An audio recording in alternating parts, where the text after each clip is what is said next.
Now, I understand I am late with this. I am late with the Pope's Exorcist review as well. I will be late with the Evil Dead review, or Evil Dead Rise. Give me some time. I just got back yesterday from Nashville. The Atlanta Film Festival started last night. I'm doing photography for the festival. There are movies there I'm going to watch that I plan to watch and maybe do a review on. We will see. Hey everyone, my name is Max Aaron James.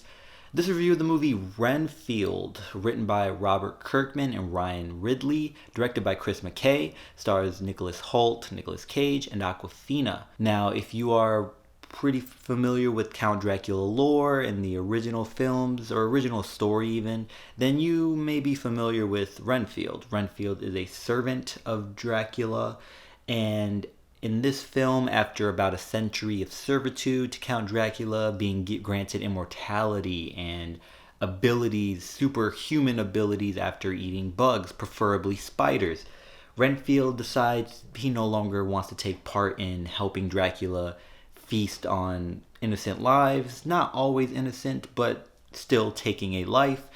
Renfield no longer wishes to obey everything Count Dracula does and no longer wishes to be a part of this abusive and toxic relationship, which is pretty much the core message in this film. Someone who is stuck or feels trapped in a abusive, toxic, manipulative relationship, or in a relationship where they're no longer happy and they feel there's no way out because the other person maybe is a danger to them, or just too narcissistic to accept that the other person no longer wants to be in it. So there is that. There is also the B plot or side story of the Lobos, a big crime syndicate within New Orleans that is hunting down Renfield, in search of Renfield because Renfield took out a few of their men, and so they want to figure out who is this person and they need to pay for this, so they go after them.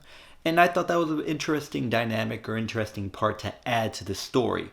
But then we have the C and D plot. C plot follows the character, a police officer played by Awkwafina, who is trying to take down not only the biggest crime syndicate or syndicates in general, but also take down the crooked police in the precinct or the police department. And that is a kind of a throwaway story to add that I feel just padded on runtime. And we also have a D plot, not really D plot, but the police officer has an issue or an estranged relationship with her sister, who is also on the force, and they have not really had a healthy sibling relationship for some time. Now, this is something I did not really know was a thing until the very end of the movie. They did have a scene where they interacted a bit with some animosity, but it wasn't presented as animosity and more felt as if just two siblings were arguing. I do not think that necessarily signifies that it is a abusive or estranged or damaged relationship, and so this did not do well in establishing that was a thing. And I think I can get to that now and get it out the way because it's pretty minor. I think you notice it or recognize it maybe three times throughout this movie, but I think the third time or one of the three times it is not really noticeable, or you do not care enough or pay attention enough for it to contribute to this overall plot, if you want to call it a plot. Universal has been doing really well with movies across the board. I mean, they released Puss in Boots through, I believe, DreamWorks. The Last Wish, that's a fantastic movie of 2022. You also have a lot of adult comedy, thriller, action movies. Violent Night, which was decent, but it got better when they gave us Megan, which I feel that they were kind of pulling their punches and a bit nervous on getting that R rating, but I think it would have probably been more successful with an R rating. Granted, well, you could argue maybe it wouldn't, because PG-13 attracted more audiences, maybe parents more willing and more comfortable bringing their children to watch something like this. Then you have CB, right? Great. Elizabeth Banks directed this phenomenally. It was a spec script and it was a lot of fun. Probably the most fun I've had in a few months. And now we are here with Renfield. Another falls into that same category with these other movies. I would say the Dracula-Renfield relationship in that story is very interesting, very fun to follow, and I had a lot of fun following that. The practical effects in this movie are perfection. The puppeting of Dracula's character in the beginning, the makeup effects put on Nicolas Cage as Dracula, really enjoyed it. I feel they should have maybe used more practical effects. I do not know if there were budgetary restraints or not, especially because the special effects of the blood was not great and often took me out of it knowing or seeing so much blood splatter in the scene, and then the characters that were in the blood splatter are not even covered in blood. So it was clearly CGI. Or when they tried to go over the top, it did not look great. It looked very cartoony. But the practical effects themselves, amazing. Both Nicolas Cage and Nicholas Hoult were great castings for these characters. Nicholas Hoult looks like the Renfield from the original Dracula. Nicolas Cage, very well casted as Count Dracula, because this movie seemed to, as far as knowing the Count Dracula and Renfield story, knew what kind of story it was telling. And I think that is very important when casting someone like Nicolas Cage, because you have to know when to let Nick out the cage, because he can be a bit much at times. I am a fan of Nicolas Cage because I know the type of performer he is. So when he is placed in a movie, I can tell whether the movie is going to be good or not based on the kind of movie it is. Nicolas Cage, if he is casted in a well-placed movie, the movie is fun, he is fun, movie is great, and I enjoy it. It gets entertaining. It is when you put him in something like Ghost Rider, or I'd even say National Treasure, where you see a lot of faults and you see that he feels very restrained, or he seems very restrained in what he wants to bring to the character. And when he is allowed to do those things in Ghost Rider, it ends up destroying or messing up the movie a bit. This Count Dracula, Nicolas Cage did great. He was terrifying just as he was crazy, narcissistic, a caricature, and I had fun. I had a lot of fun when Nicolas Cage was on screen. He was not on screen as much as maybe you would like, but when he was on screen, he was great. I mean, he's not the main point of the story. Like, he's not the focus of the story. He's not the main character. And I really liked him. And I liked the dynamic or the relationship, the chemistry he had with Nicholas Hoult. Nicholas Hoult was well cast as Renfield. I think Hoult maybe should be given more opportunities in films like this, or more roles in general. Honestly, I think Hoult and Cage movies in the future would be a great idea. They work very well with one another, and I really liked the chemistry they had.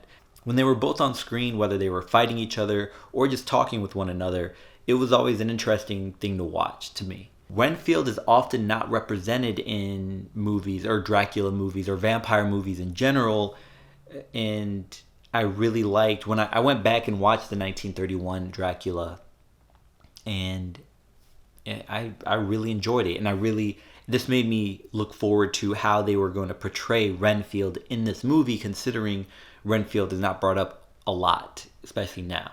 And I do not know how many people really know of Renfield or know that Renfield is one of the original characters. Renfield does go to a support group that is helping him escape a narcissistic, toxic, and abusive relationship with Dracula. And in the meantime, he is dealing with the crime syndicate, the Lobos. And I did like that story. I did like him trying to be an innocent person, no longer wanting to harm people, no longer wanting to take lives, but being chased down and attacked by this crime syndicate that is going to harm him and anyone that he cares about. So he does have to intervene in some way. And in this case, the only way to really stop them is to harm them. Now we have this other story with Awkwafina being the police officer. Her story felt like an entirely different movie, or actually felt more of a television movie placed into this Dracula Renfield film. I did not care for Awkwafina's character, was very bland, uninteresting. I did not care for the story. It was nothing to pull me in, and actually took me out because I was interested in this Renfield story that was presented to us and was marketed to us. Awkwafina being strictly a supporting character for Renfield's story, I think would have been much better. Could have kept her as a cop, police officer, could have maybe brought up what she's dealing with, but not followed that necessarily, and instead just being someone that's helping Renfield adapt to regular life or being a regular person and helping him get out of this toxic relationship.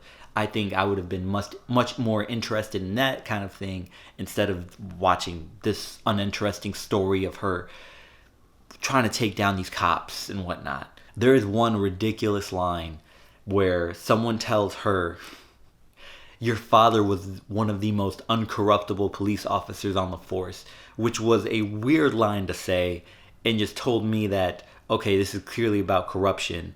But who says that? With that said, maybe Renfield would have been better off as a short film. Would they have been able to get the budget that they got? Maybe not. Would they be able to cast the people that they casted? Maybe not. But this movie is good. I mean, the Renfield story is good. The movie itself starts falling flat because of this side story that gets shoehorned in. You have moments where you have a lot of fun, very interested in the story. You're just entertained. A lot of entertainment. And then you have these other stories that are bland. Ben Schwartz had an alright role. He plays the B-roll antagonist, and he was interesting to watch.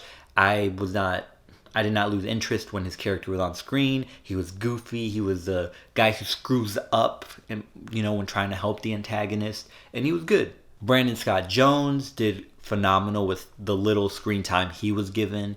Being the supporter, the lead of the support group, and I thought he was funny, and he was very entertaining, and very charming in the sense of I really liked his character and appreciated his character the way it was written. So, knowing that he's in danger made me feel bad for him. And I was like, I do not want this person to be hurt. I do not want to lose this person. Overall, this movie, I would rewatch if they got rid of the cop stuff. And I would say maybe watch this on streaming, especially during Halloween. When that comes up, this will probably be streaming by then. Watch it with some friends, family, someone. Sit down, get some popcorn, but watch it at home. Do not really have to enjoy this in theaters unless you really want to. Until next time, y'all take care of each other. Check up on one another. Check up on yourself. And remember, potential has no limit.